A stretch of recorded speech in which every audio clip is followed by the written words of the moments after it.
And welcome back to Straight Talk. Joining us in studio, as usual, our illustrious hosts. And, we were just discussing prior to the break. We were talking about MSI and some of the details of the subject that was brought up in the community meeting. Yeah, like I said, is when it becomes, you know, if I was working for somebody, then I'd want that. I would want to have some benefit in case I got hurt. Mm-hmm. You know, obviously there's a lot of private businesses or small businesses that don't have medical because they can't afford right. it. You know, and different other benefits that they can't afford. MSI seems to be now a little more affordable, so that's a bonus.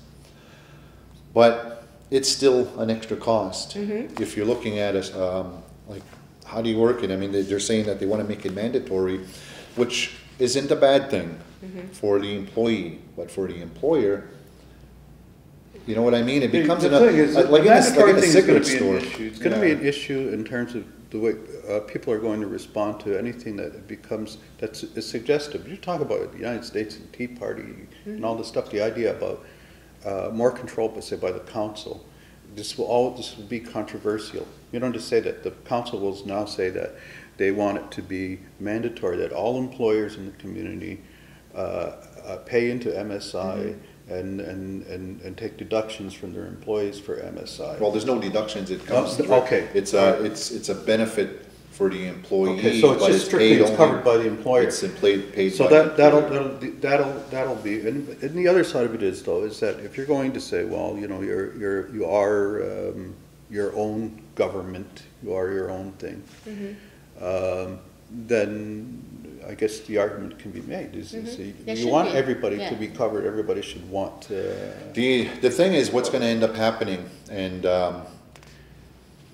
unfortunately, the consumer is going to end up absorbing that cost. You know, I don't think that, or it would be hard for Mohawk Council to make it mandatory for a private business to do it. But anybody that had, like I said before, anybody dealing with within the Mohawk Council system, whether it's a subcontractor or a contractor or whatever the work is for the Mohawk Council, then you would be obligated to do that as part of that package.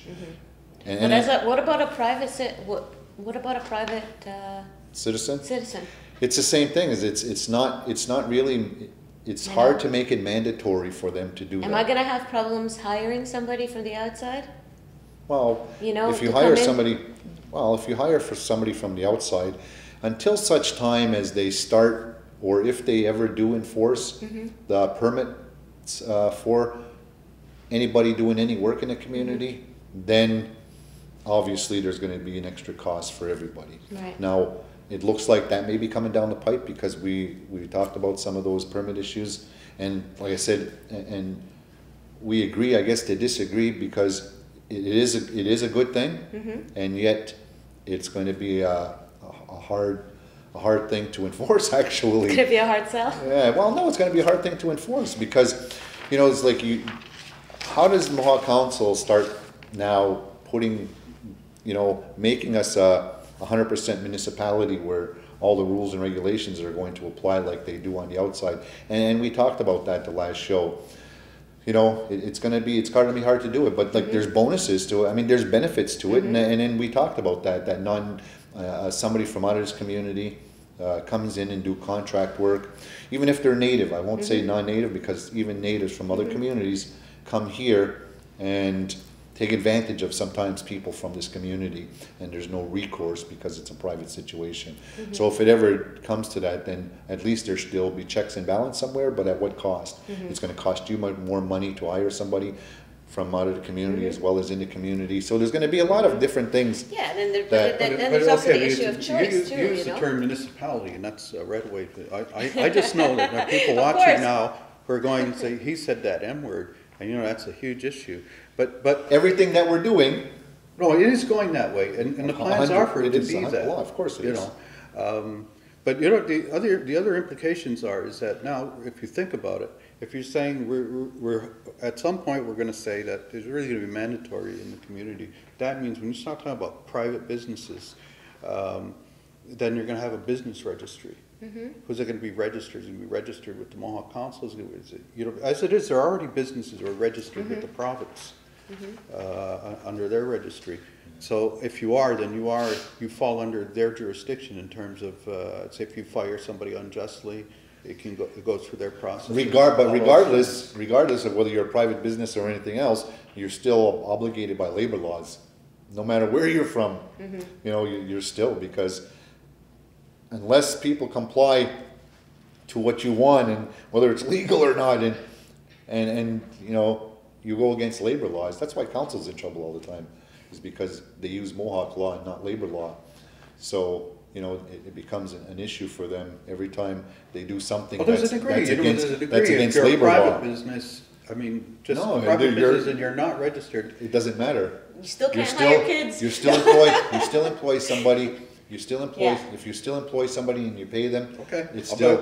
I'm not here to argue that. I'm saying that as part of an employee, Yeah. as an employee though, they have the right to do that, to go after you, and it would be a civil situation, but Right. it's a labor law. So, but I mean, but it's, which is in some ways, it's like you said, like it's good for the employee. Yeah. You know, as an employee, at least you'll have some sort of recourse.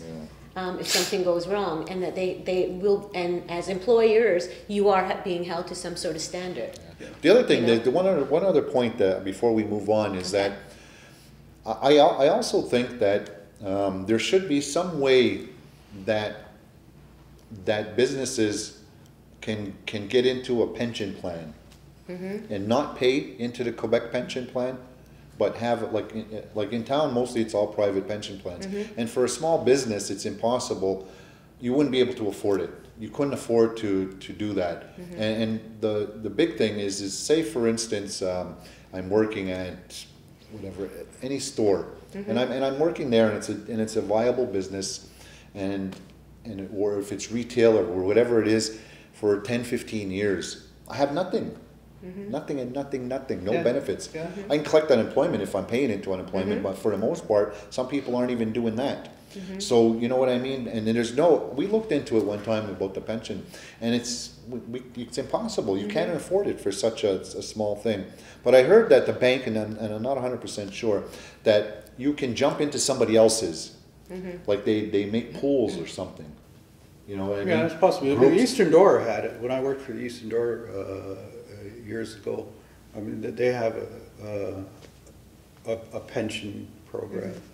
Well, what is that? Who is that through though? I don't know. All I knew was Ray Brisbois. It was a financial insurance group or whatever, and he was. That's what I mean. They throw you into another pool. With Yeah, and the employee kicked into it, And I remember and the for employer kicked for myself, into because it. I worked at the radio station for 17 years and we never had pension.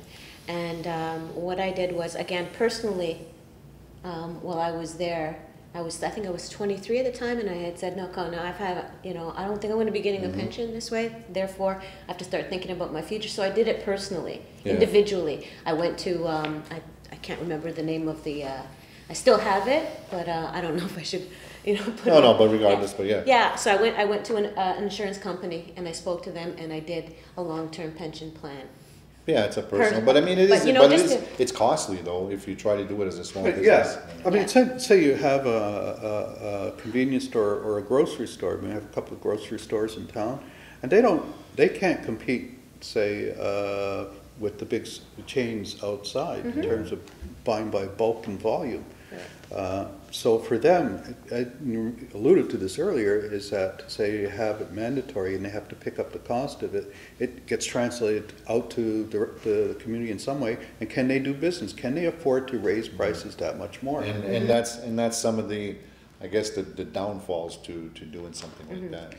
All right, well, fine and dandy, good conversation, but we're going to have to take a break right now, but we will be back and we will discuss this further on Straight Talk.